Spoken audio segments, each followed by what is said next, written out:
cheated on my loving wife and married my affair partner. Now, karma strikes back when I learned that my best friend married her. My ex-wife divorced me in 2019 and moved about 2 hours away a few months into the pandemic. She found out that I was cheating with a local shop waitress. I told her that I fell out of love and it is best that we separate. Our divorce was amicable, but once it was finalized, I never heard from her again, even when I would wish her well on birthdays and holidays. I even sent her a graduation gift when I heard that she finished her PhD program. Other people in our social circle, including my parents and sister-in-law who sent her a gift, received handwritten thank you cards. I didn't get so much as a text. My ex-wife is a kind and thoughtful person, and the woman I knew would have at least sent a thank you text if her worst enemy sent her a gift. Even though we broke up, I didn't think she hated me. Anyway, my best friend and I have been best friends since college. We live 2 hours apart, and he is a lawyer and teaches classes at a university, so he is really busy. I have a really busy career, a new pregnant wife and 3 stepkids. I didn't realize that the texts between us were fewer and that the last time he finally replied to me was in late 2021. He also falls off the face of the earth when he gets with a new girl, and then when things cool off, we all hear from him more. We have always been the kind of friends who could go an extended period without communicating and then pick up right where we left off. I kept saying that I would eventually call him when things were less busy. My wife and I went to visit the city he and my ex-wife lived in last summer for a week, and I tried calling him a couple of times to meet up, but he never answered. I was sad, but just figured he was busy with work or obsessed with a new girlfriend. I have other friends there, so I got to see them. Then I went to the city again by myself in October for a Halloween party. I figured he'd be at this party, and I was psyched that I'd get to see him then. He was there. When I went to say hi and hug him, he looked a little surprised and gave me a weak hug. I told him that I was there during the summer and that I tried calling him so we could hang out. He said, "Yeah,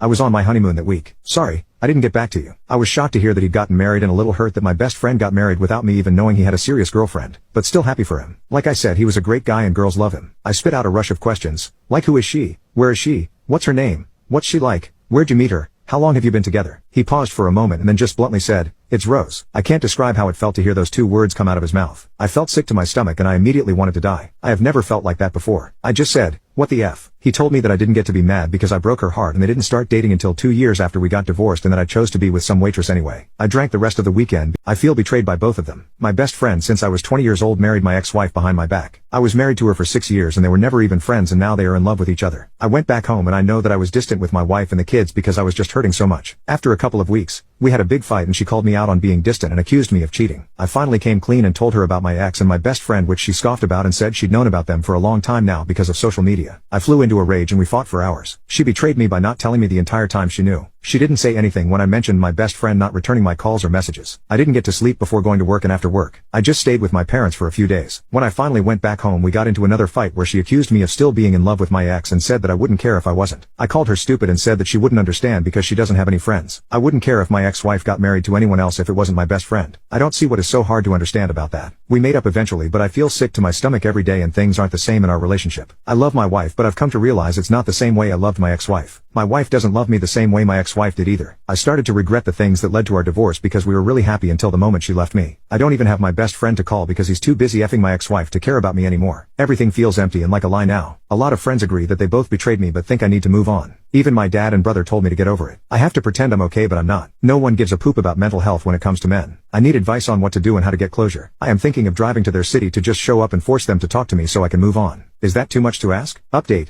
My wife had the baby, but while I was away she told me about the possibility of the baby not being mine. I grieved that so much, but I decided it wasn't good to dwell on it too much right now until we knew for sure once she was born. The results came back last week and she isn't mine. We haven't made any decisions right now about our relationship, but are living together for the sake of the kids and her recovery from having the baby. She said that if I didn't want to be with her anymore, she'd go back to her home state with her mom and stepdad. She also mentioned that she knew she wouldn't get alimony or child support because of our state, but I told her I would help her get back home and on her feet if that's what ended up happening. I'm really sad that the baby isn't mine. I wanted her to be mine more than anything in the world, but I find it hard to be angry with my wife. For some reason, I cheated on my first wife with her, so it's kind of karma in a way. And what could I expect when our relationship started the way that it did? My ex-wife is an amazing woman and she deserves to be happy. I sent her an email and just kind of poured my heart out about how sorry I am for hurting her. I would rip my heart out to give to her if it helped her heal from the heartbreak I caused her. I said in the email that I didn't expect a reply and that I would never attempt contact with her again after that. She got in contact with my brother a few times to check on me and she called me twice and we talked for a few hours about everything. She's really happy and she's doing well. I'm proud of her and she deserves to be happy. I am really lucky that I had the years that I had with her, but now it is time to accept how I screwed up and try my best to do better going forward. I don't think I will ever contact her again, but would be happy to hear from her if she ever reaches out again. It still hurts a little, but I understand now that that door is fully closed. The door with my friend is closed too. We haven't spoken and we probably never will, but that's okay. I found out from other friends that he was always in love with my ex-wife and that he was the person who convinced her to move to where they live now after our divorce. My life is still very much in limbo.